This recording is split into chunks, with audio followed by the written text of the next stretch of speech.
अस्सलामु अलैकुम वरहमतुल्लाहि वबरकातुहू। कैसे सब मेरे भाई और सब बहनें ठीक हैं, खैर खरिया से हैं। उम्मीद करता हूँ कि सब ठीक होंगे, खैर खरिया से होंगे। आज दोबारा मोहम्मद राशिद आपकी खिदमत में हाज़िर हुआ है। जैसा कि आप सब भाइयों को और सब बहनों को पता है कि मैंने इनको सूरतुल फजर की 10 आयतें तजवीद के साथ सिखाई थी, तो इन्होंने माशाअल्लाह मुझे बहुत अच्छे तरीक़े से और बहुत अच्छे लहजे में माशाअल्लाह सुनाई थी तजवीद के साथ। तो उम्मीद करता हूँ कि इंशाल्लाह अभी जो मैं इनको सिखा रहा हूँ, आगे का जो सबक दे रहा हूँ, आगे की जो 10 आयतें हैं, वो भी इंशाल्लाह ये मुझे अच्छे तरीक़े से सुनाएंगे और अच्छे तरीक़े से पढ़ेंगे और तजवीद के साथ ही पढ़ेंगे। तो अभी हम शुरू करते हैं पढ़ना। तो इनको मैं सिखाता हूँ अल्लज़ीना तग़ौ से। अऊज़ु बिल्लाहि मिनश शैतानिर रजीम।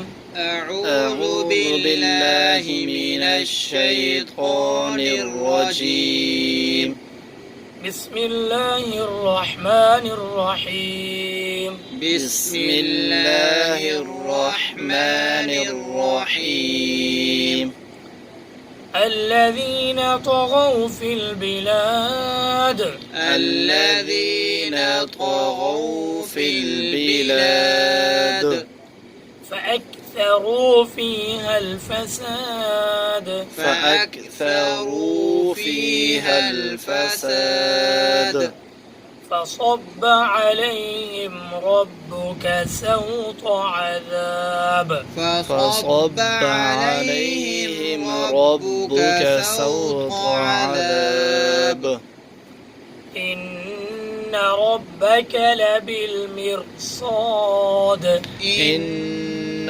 ربك لبالمرصاد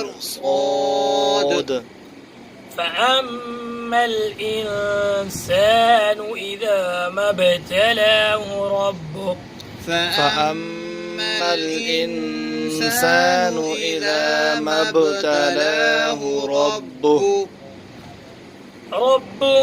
فأكرمه ونعمه فيقول فأكرمه ونعمه فيقول ربي أكرمن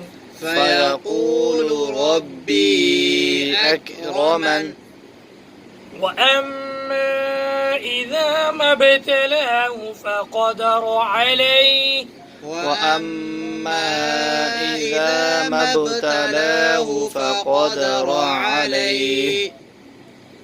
فقدر عليه رزقه فيقول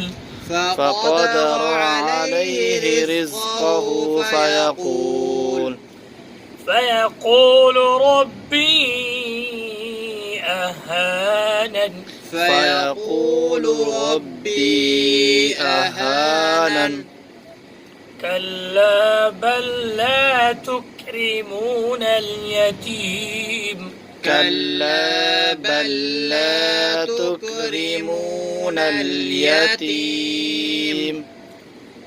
ولا تحاضون على طعام المسكين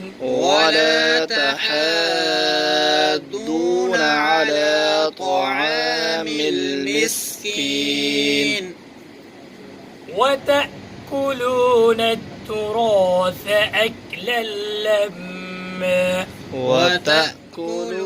التراث أكلا لما وتحبون المال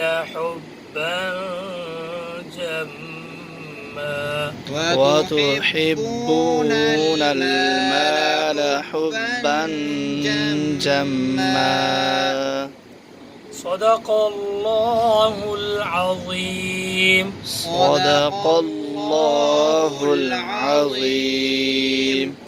बहुत शुक्रिया जी। कल फिर इंशाल्लाह मिलते हैं। कल मैं इनसे इंशाल्लाह सुनूंगा। उम्मीद करता हूँ कि ये मुझे कल इंशाल्लाह बहुत अच्छे तरीक़े से सुनाएंगे और तजवीद के साथ ही सुनाएंगे जैसे मैंने इनको पढ़ाया है।